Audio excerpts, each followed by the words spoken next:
বাড়ির বাচ্চাটা হট করে কোনো গুরুজনকে সম্মান করতে পারছে না, বা এমন একটা কথা বলল যে আমরা বাবা মারা একটু লজ্জায় পড়ে যাচ্ছি।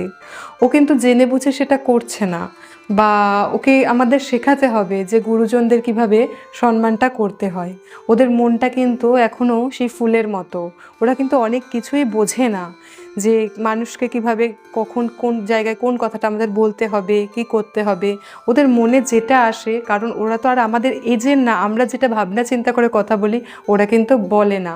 তো অনেক ক্ষেত্রে আমাদের বাবা মাদের অনেক সময় একটা আপত্তিকর অবস্থায় পড়ে যেতে হয় যে কি বলে ফেললো আমার সন্তানটা। তো আমাদের কি করা উচিত? আমাদের উচিত ওকে বাড়িতে গুরুজনকে কিভাবে সম্মান করে সেটা শেখানো বা বোঝানো, এবং আমরা কিভাবে গুরুজনকে সম্মান করছি সেই রকম একটা পরিবেশ ঠিক রাখা। আজকে যদি আমি ওকে এটা শেখাই, আগামী দিনে কিন্তু ও আমাদেরকেও সম্মান করবে এবং বড়দেরকেও সম্মানটা শিখবে।